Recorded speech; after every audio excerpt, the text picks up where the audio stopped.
everyone. We have Mr. Siddiqui with us. He's a serial entrepreneur and he has been associated with Open for very long. And I think you have been in our firm for many times. Yes. In different roles. So how is this conference, our latest one, with the theme of Raise the Bar? Are we raising the bar?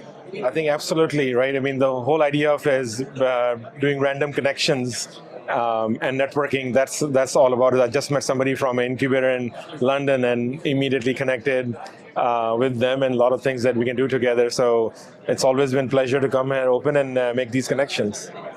Okay, tell us about your latest, I think it's your third startup, right? More than that, but yeah, one of the new startups, yeah. One of the new startups. Let's talk about HOPPR. Tell us more about it. So HOPPR is HOPPR. It's a medical imaging platform powered by a large vision model it's a medical grade vision model trained on the largest patient-based data ever. We're the only foundation model that is built under FDA's quality management system. So the only one that is available for imaging currently for people to build applications on. So are there any competitors for you in that market right now? How bad or good is the competition right now? So the closest competition is going to be Microsoft and Google. Wow, they're the only ones building big foundation models at that scale. It just costs a lot of money to build these large models, especially medical. Our advantage is we're building on medical grade data and building in a full FDA compliant manner so that it can be deployed in any application trying to consume a large vision model as part of their app.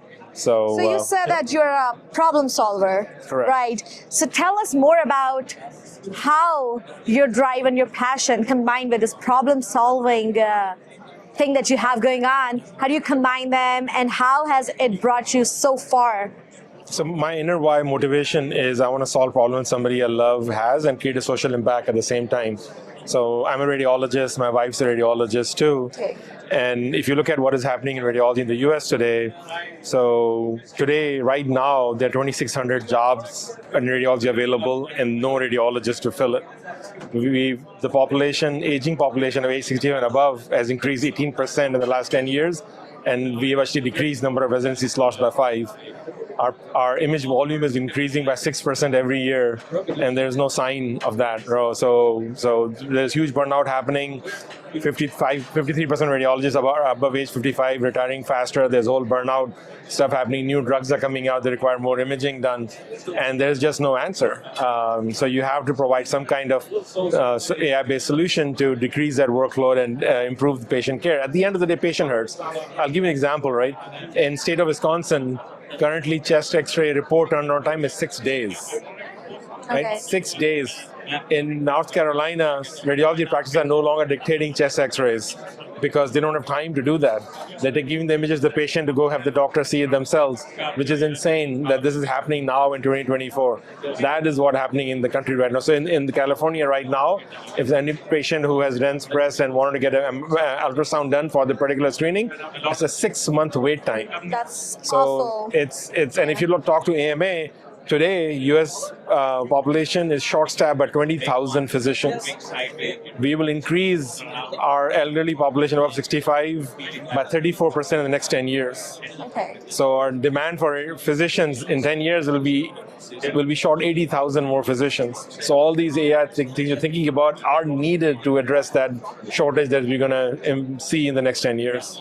So how do you think that problem that you just pointed out, that there's a lack of physicians, radiologists, how do you think people in Silicon Valley, especially people in this room right now, how can they connect with startups like yours, how they can contribute to it, and how you can help them out in creating more opportunities for them?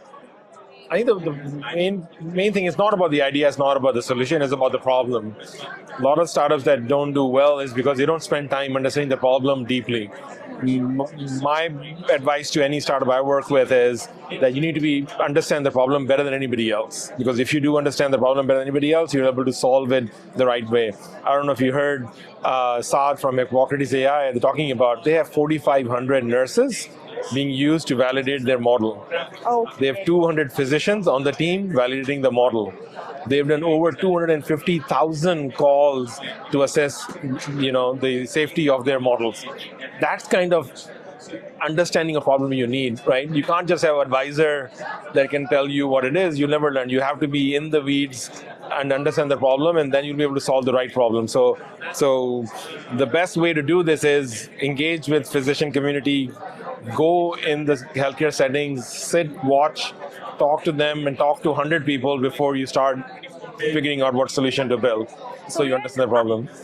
So we are at a platform which endorses and helps out the entrepreneurs, and you're a seasoned entrepreneur who has been who has 3 startups. Your companies have gone public. So what is your one piece of advice for the new people who are new in this industry, people who are trying to break through and start an idea or a company like that, yours? So I'm back to the same, right?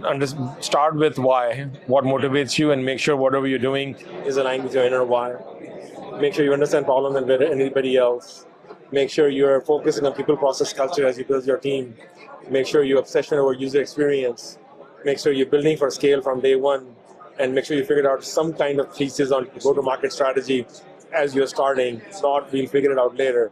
Those 6 ingredients are very important for any successful entrepreneurship. And the last one really is timing. Timing, if I started HOPPR even 3 years ago, it wouldn't have worked. So it was the right time, the right tech, the right policies, right, all the stuff needed to happen. The pressure of shortage had to be felt by the customer. In 2020, only 23% of radiologists were using AI. Today the number is 72%. So now there's more acceptance of what we are doing. 3 years ago it would have been really, really hard. So market research and the right timing, along with his 6 ingredients that I think can be turned into a book. Yeah. So we have a lot of wisdom and learning in this short interview. I hope that you learned along with me over here. Thank you so much, Mr. Khan. Thank you for being here, and we'll see you next year. Thank you, inshallah.